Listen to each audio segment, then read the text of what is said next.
All right, good day, friends. This is Demola Awoyele welcoming you to another episode of Leaders Arise. I'm always excited anytime I have the privilege to share with you on this platform because leadership is my thing. Leadership is my life.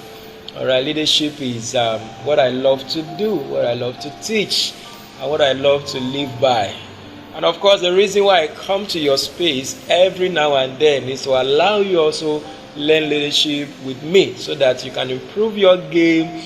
All right, you can get better in whatever it is that you do. So I want to appreciate you for your engagement with me over time. I want to appreciate you for the feedbacks. I want to appreciate you for tuning in again to today's episode of Leaders Arise.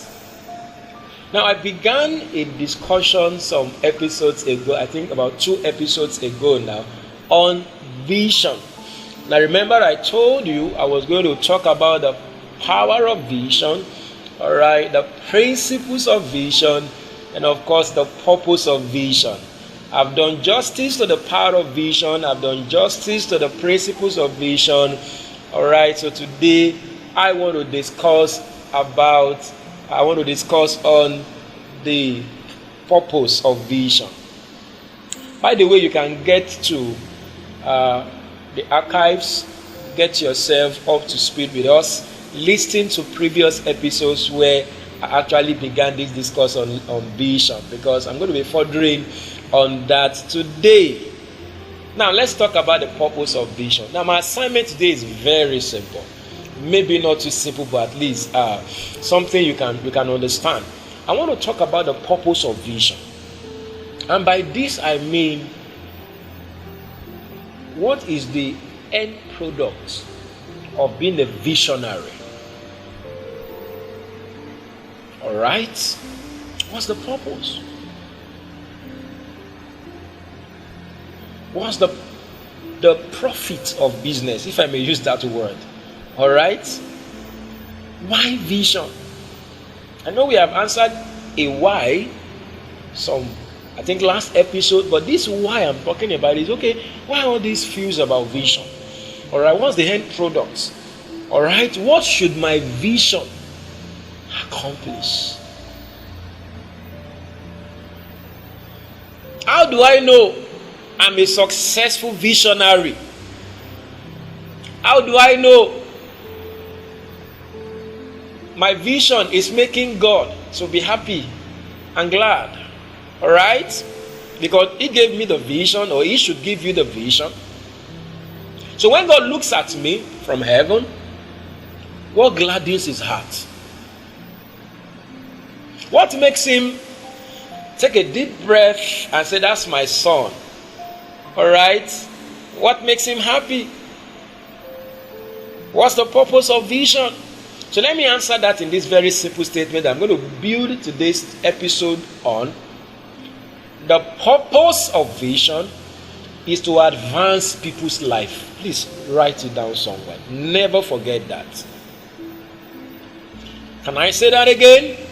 The purpose of vision is for the advancement of humanity. Can I repeat that again? The purpose of vision is people. Because a leader can be so visionary as to forget why the vision, the purpose of the vision. A pastor can be so consumed about ministry, consumed about preaching, consumed about the myriads of activities that take place in ministry, and forget the essence. Why are we building cathedral? Why am I doing this broadcast? Why do I put on my suit and tie on Sunday morning to go preach? Is it to feel good? Is it to feel that I've arrived? Is it to bamboozle people and make them feel I'm the most anointed man of God? Why do I wake up early in the morning to go to work? Why do I wake up in the morning to pursue my business dreams? Why am I a politician? Why am I the president of my country? Why am I the governor? Why am I the vice chancellor? Why am I making money? Or why am I having vision to be a millionaire or billionaire, as the case may be? Listen to me again. The purpose of vision is to advance the life of people. So everything must culminate into the advancement of humanity. Do you understand that? Because vision is not the end in itself, it's a means to an end, and the end must be to advance the life of people. It must be to advance humanity. And that's why you must never forget the fact that when the scriptures define vision in Proverbs 29 verse 18, it's always in the context of people. Alright? Without vision, the people perish. Without vision, the people perish. Write the vision, make it plain upon tables that it may run that reads it. So it's about people. It's about people. It's about people. So let me quickly emphasize the fact that if you must be a correct visionary, a visionary leader, you must be about people. Yeah. Because God is in the people business. If you want to ask me what is the business of God? What is the enterprise of God? God is in the people business. Yeah. For God so loved the world. The world there is not the material world. It's talking about people. Yeah. God doesn't love plants. God doesn't love mountains. He loves people. For God so loved the world that he gave his only begotten son. So why did he go all the way, send Jesus to the world, do all of that? Because of people. So if I can paraphrase that scripture or reframe it, I can say for Demola so loved people that he started church. That God laid on his heart anyway. That Shegun, David, Victor, Kelechi or whatever it is, Bright or whoever you are connected to this broadcast, you so much love people that you start that business.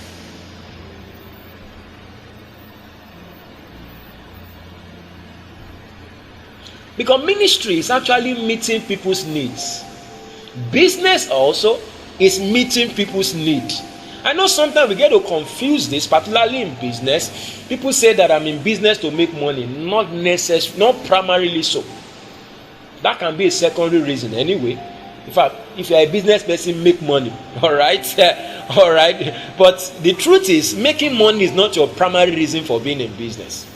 Like I normally say this humorously, you tell me you are a businessman and I say, I'm into business because I want to make money. What if I tell you as a pastor, maybe I'm your pastor, then I come to church on one Sunday morning or whatever day, and I announce to the whole church or announce on social media, I'm into ministry because I want to make money. I know a lot of people will cast stone at me. Some will even carry their Bible and leave church. I say, what kind of pastor is this one? How can you be telling me you are in ministry because you want to make money? Now, the same way pastor cannot and should not say that he's in the ministry because of money, I believe also that a businessman should not say he's in business primarily because of money. A politician should not be contesting for an election because of the money, because of the affluence, and whatever it is, security votes or whatever politicians in Nigeria and some other country, all right, are entitled to, as it were. Even though all of those are going to come, money will come. As a pastor, money will come. As a businessman, you will make money, but you are not in business because you want to make money. You are not in ministry because you want to make money. Can I just tell you, you are into business or ministry because you want to make people? Yeah. You want to make impact. You want to better the lives of people. So ministry is meeting people's needs.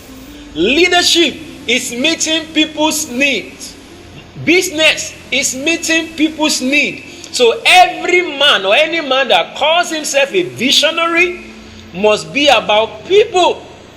Because God is in the people business. God is in the people business. Nothing aches the heart of God than to see people not living up to his plan and purpose for their lives. The scripture said in one of the gospels that Jesus lifted up his eyes and saw the multitudes battered and shattered. The scripture read that he was moved with compassion for people, not for money. Can I ask somebody today, what is moving you? Money or people? What is moving you? Profit or people? What is moving you? Stardom or people? Why are you doing what you are doing? Why are you in that business? Why are you in that ministry? Why are you saying, I want to be a politician, I want to be this, I want to be that? Why are you vying for the office of the vice chancellor on your campus? I hope it's not because of the things that come. Alright, the goodies that come alongside. Alright? The research funds that come. Alright, and all of that. The endowment funds. Maybe the increase in salary.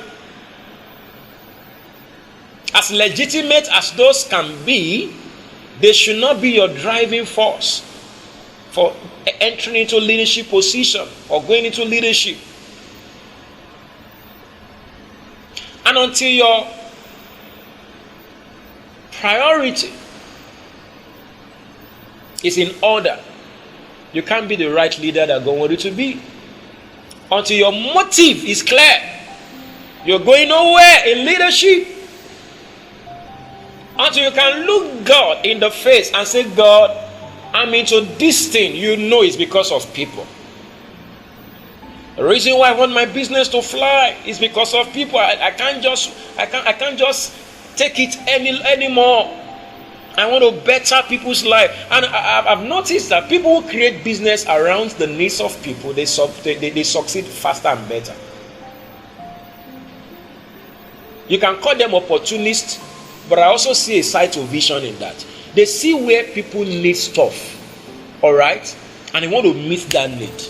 I know some, they do that because they want to get money out of people's pocket. That's fine. But some do that because they just want to alleviate the sufferings of people. All right? They want to alleviate the sufferings of people. They don't like the way people are suffering to get this, suffering to get that. So somebody creates a business around that. His mind is not in making money. His mind is in helping people get out of that mess. But ultimately, he's going to make money without running after money. So there is a faster way or a better way to run after money. That's the way to run after money is not to make money the object of your pursuit, to make people the object of your pursuit. Because when you make people the object of your pursuit, God will reward you with money. And sometimes people will reward you with money. Life will reward you with money. When a pastor pastors a church, not because he want to make money, not because he want to have fame, but because he want to help people become who God has ordained them to be, God will reward him with money. Life will reward him with money. People will reward him with money. And people are so smart and sensitive today that when they see that a pastor is about money, they put padlock on their pockets. I say, nobody can prophesy money out of my pocket. But when a pastor is about helping people get better, people sometimes will be begging the pastor, please take our money. Please take our money. Because they have looked at him, they have sized him up. They know that this pastor is not about it's not how to make milk us, to make money out of us. But it's how to make our lives better. Yeah. And you must be careful of that temptation. Yeah. You must be careful. Not only in ministry, everywhere. That's why when I discuss leadership, I don't want to say for spiritual leader, you see, this broadcast on Leaders Arise is for everybody. If you are a pastor, it will help your ministry. If you are a businessman, it will help your business. A husband at home, a wife at home, a student on campus, a vice chancellor, a politician, or what have you. Why? Because leadership principles can be applied everywhere. Just the way pastor must not go about ministry pursuing money, I believe strongly a businessman should not go about business pursuing money. Let him pursue business in order to make people's life better. This may not agree with your idea about business, all right, but I believe that fundamentally, because it's about people, it's about vision, if you make people your central pursuit, profit or money will come as though natural to you. So that's the purpose of vision.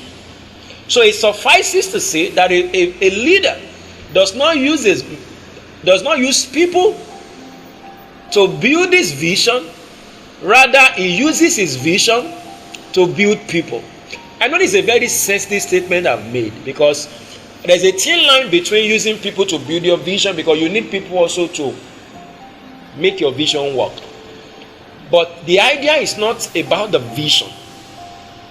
People must see themselves in the vision. If we are all helping you build your vision for the sake of the vision and we don't know where we belong, something is wrong somewhere.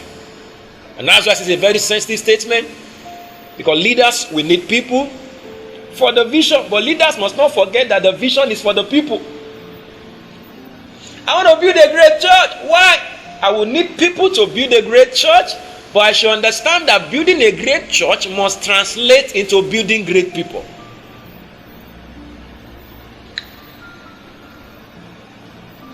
How dare you build a great church and people are not built? Yeah. So as a leader, I don't use my vision to build people, or I don't use people to build the vision, or my vision, whatever you want to call it. Rather, I use the vision to build people. Because the reason why God gives us vision is not for the sake of the vision itself, it's for the sake of people. So every vision is tied to a people. And we must never lose the sight of that. That's why I said there's a thin line. Because you need people. But don't forget that it must advance people's life. Your testimony as a leader that people should give about your leadership is that thank God for this boss. Thank God for this. If not for him, I would not have been like this. Thank God for that project we handled for the company. That was what have made me the kind of person I am today. Thank God for my being a part of that ministry. I would not have become that, even though they are part of the people that God used to build that ministry. But while the ministry is being built, their life too is being built. And that's when people will not complain that you are using them. Sometimes people complain and say, that man is just using us. Don't mind that boss, just using us. And can I encourage you, leaders, don't use people to build your vision. Rather, use your vision to build people.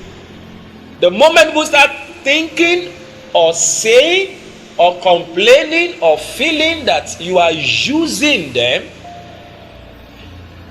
it means that they've not seen themselves in the vision. You have not made them to see themselves in the vision.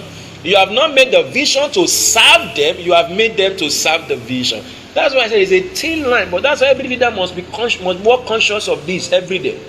There's a thin line. Sometimes leader is using people to build vision without knowing. And that's why visionaries, choleric people, vision-oriented people, go-getters must be very careful. Because you can be so much engrossed in our pursuit of fulfilling our vision that we care less what is happening to those that we are leading. Yeah. As a boss, an employer of labor, you can be so much consumed with your turnover, so much consumed with the expansion plan that you have for your business, that you don't want to care what is happening to your staff.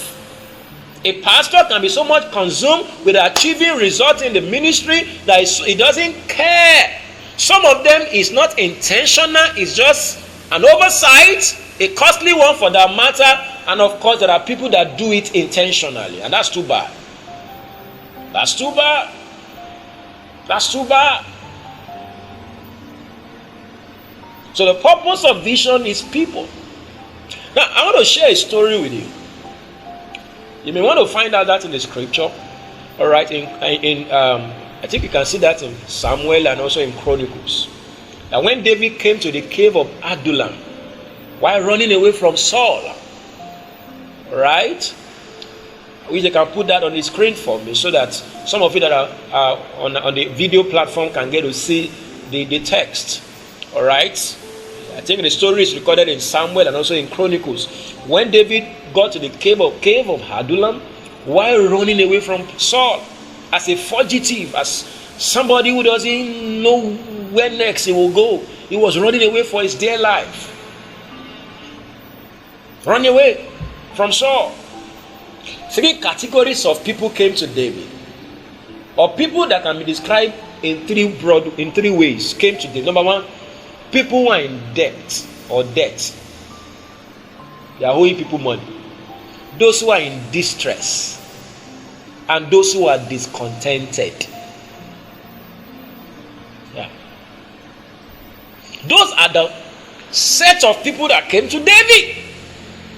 Now I want to ask you as a leader, what if you start your leadership out with these kinds of people? Would you complain and say, what's happening to me? In fact, you should be excited because God is simply giving you an opportunity to make mighty men out of them. Because that was what David did. The people you call the mighty men of David, 1 Chronicles chapter 12, all right, you see sons of Issachar, you see this, you see that, experts in war, skillful men, all right, and all of that. These guys were in debt, they were in distress, they were discontented, but because of the leadership of David, they became mighty men. Did you get that? They became giant killers.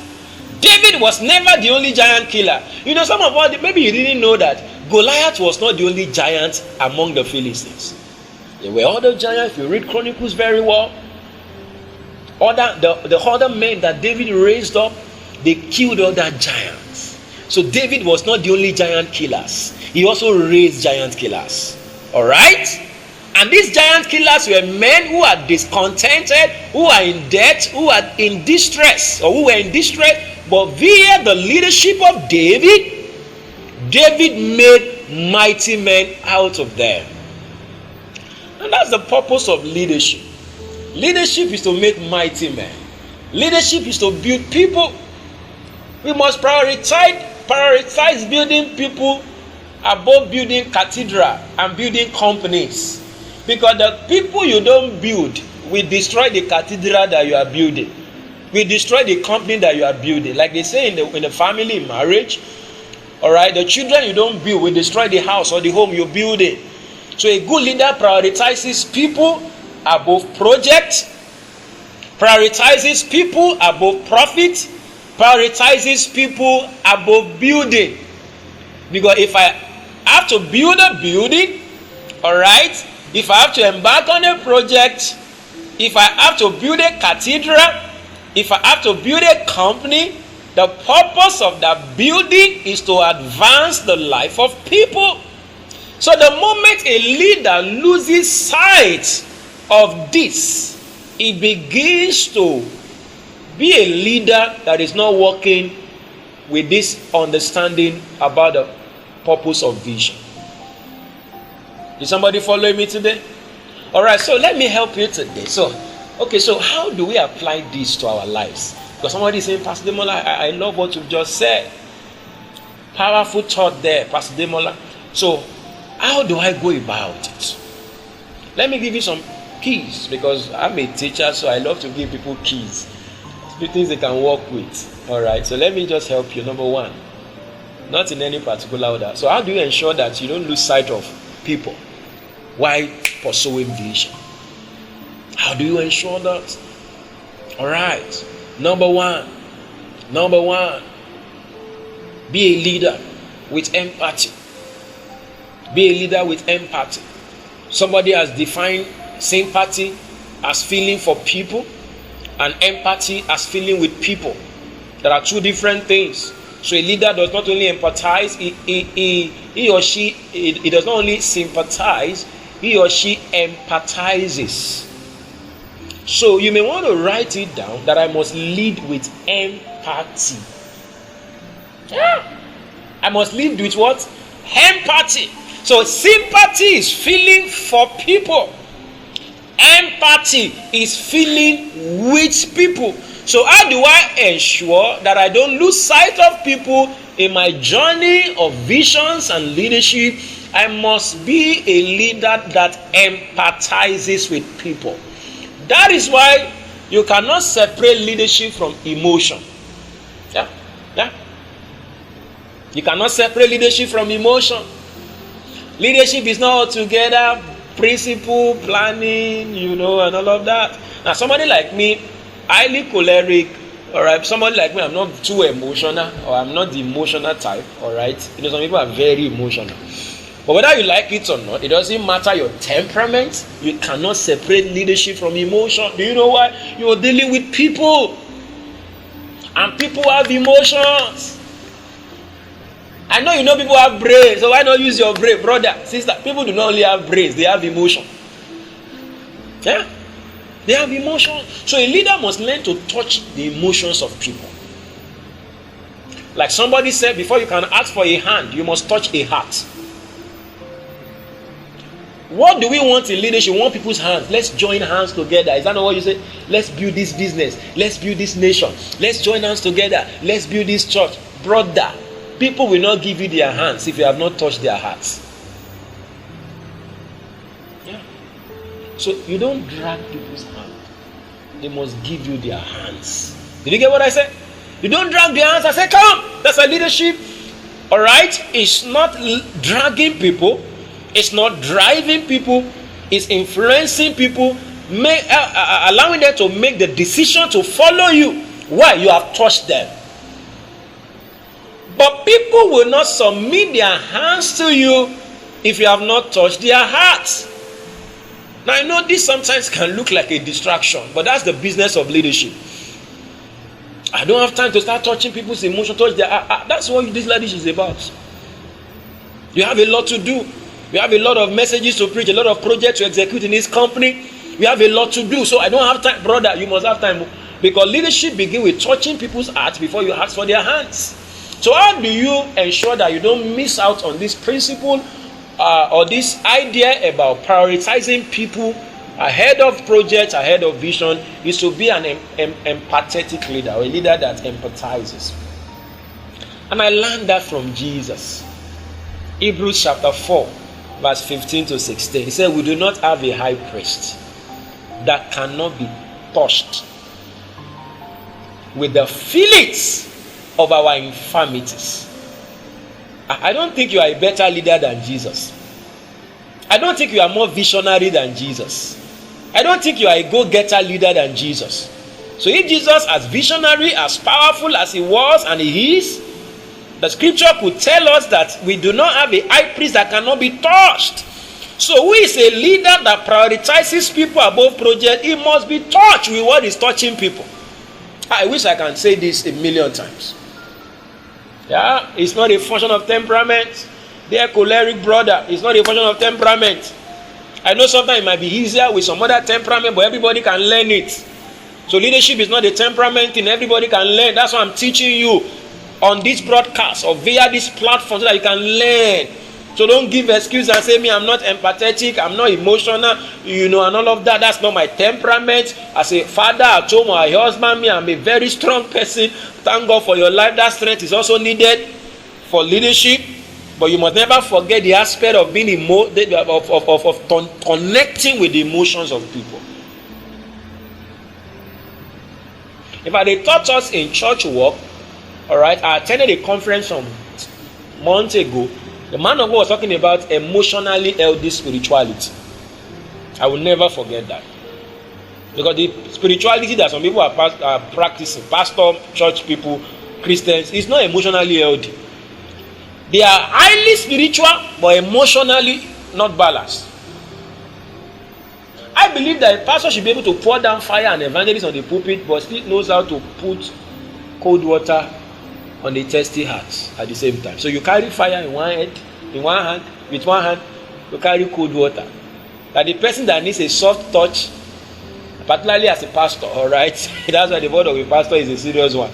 An evangelist can be a fiery person alone. And of course, you should also know that when you get home, he's a pastor at home. Don't go and carry that fire and dump it on your wife. Your wife needs a touch. Say, receive fire. People can receive fire on the crusade field, but when you get home, you are a pastor at home. At least for your wife and your children. So a pastor, don't only carry fire in one hand, carry cold water. Not to quench your fire, let your fire keep burning. Burn the enemy, set people on their toes for destiny, but know how to put cold water on a thirsty heart. Somebody needs a touch, somebody needs an encouragement. Alright? Somebody needs that empathy. Empathy. And sometimes leaders have to take some pause. Alright, because vision can be very intoxicating. Vision can be very driven. Alright, that you are very immersed in the vision that you lose sight of the people. So you're going to take a pause. As a matter of practice, as a pastor, if somebody tells me, Pastor, I'm not feeling fine, because we have a lot we're doing here. By the way, some guys are with me here doing this broadcast. Pastor, I'm not feeling fine. Pastor, I have to whatever. I have this practice. Take care of your health first. Yeah. Take care of your health. Why am I doing broadcast? Somebody is dying. Why people are getting blessed online? It doesn't make sense. There are a lot of people blessing people while their people are bleeding. Some pastors are blessing the world. Their home is bleeding. Their marriage is bleeding. Their wife is bleeding. What kind of pastor is that? So I prioritize. Alright? People's emotional health, spiritual health, physical health, whatever kind of health, above the progress. Sometimes you may want to allow yourself to suffer some setbacks, God forbid, just because you want people's life to be in shape. So empathy. Some of you have to learn that anyway, and also trust God to help you. So if Jesus is a compassionate high priest, you should also be a compassionate leader. The Bible says he was moved with compassion. Somebody say compassion is compound passion. Passion that touches. Alright, and all of that. So you must be a leader that shows empathy.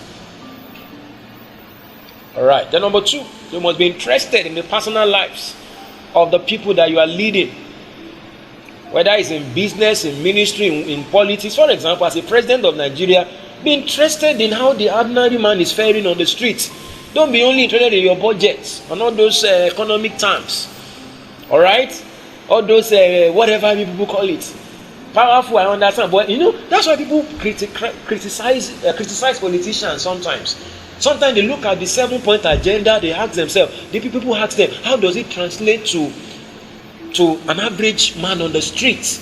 And they are correct, really. So thank God for your 7-point agenda, Mr. Governor. But what makes you a sound leader is to be able to balance or relate that 7-point agenda with people's life. The average man on the street. Because leadership is not just showing a class, showing all those agenda. Thank God for agenda. The agenda is for people. So as a leader, I must show genuine interest in people. Show interest in people. Find out how they are faring. Show interest. Be sure that they're getting along, they're getting better, they are getting well. Don't be too driven by your vision as to forget the people that the vision, is supposed to build. Maybe because of time, the last one. Help people to find themselves in the vision. And that will help some of us leaders who sometimes we find it difficult to get people on board our vision. Nobody wants to work for a person. People want to work for a vision. There are two different things. Yeah.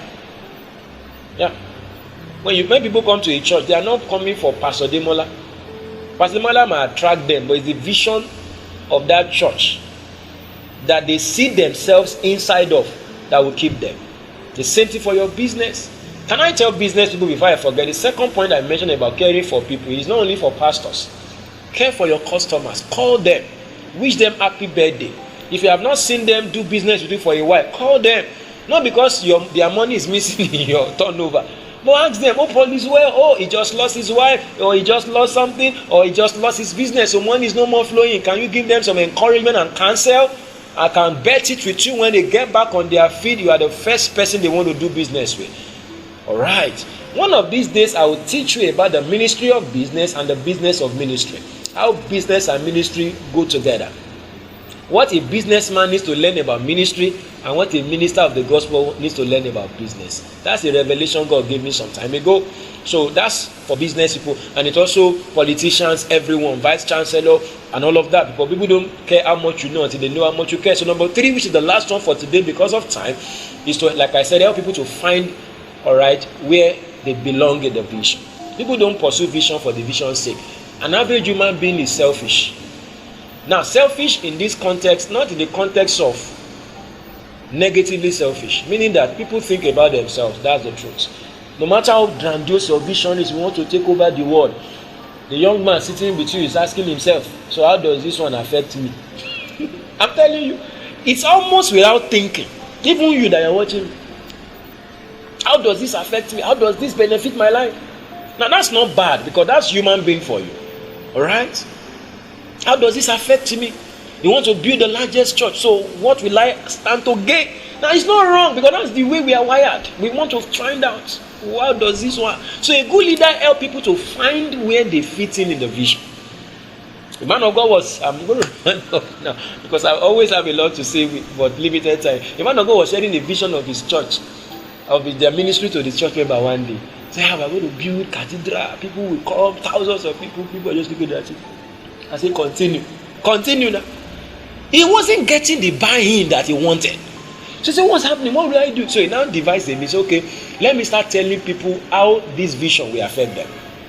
And I said, for some of you now that you have business that you are running, if this church multiplies in thousands, you have people that you can do business with in the church. Some of you that are looking for life partner. When we have more people join our church, you can imagine how many sisters we have more. So you have varieties of sisters to choose from. And before you know it, the atmosphere erupted in joy and excitement. Pastor, let us go there. Let our church grow. Why? Because the pastor has helped them to see where they belong, where they fit in, how that vision will necessarily or practically affect them. Let me leave you with that thought today because I've obviously run out of time. I'm sure you have learned something today. So I encourage you, go over this broadcast again. What I've said in 35-40 minutes is can last you more than the time. If you can go over it again, digest it, listen to it over again, and see how you will apply it practically in your sphere of endeavor. Don't forget, I'm open to your questions, clarifications, feedback, comments, and whatever it is you want to say. And also take advantage of our resources that are being displayed on the screen of your. Listen to the audio, go to destiny-church.org/store. You can get yourself materials, resources that will be a blessing to you. Help us share this video, audio, whatever it is you are engaging, Facebook, YouTube, Miss Ella. I'll help share it to your friends and to your contact. And if you have not liked our page on Facebook, Pastor Demola Awoyele, ensure you like it and follow so that you can get notified whenever we go online. Thank you very much for your time and so much appreciate it. Till I meet with you again on the next episode of Leaders Arise. Don't forget that leadership is about people. Don't use people to build your vision, rather use your vision to build people. God bless you. Thank you. See you again at the next episode. Bye for now.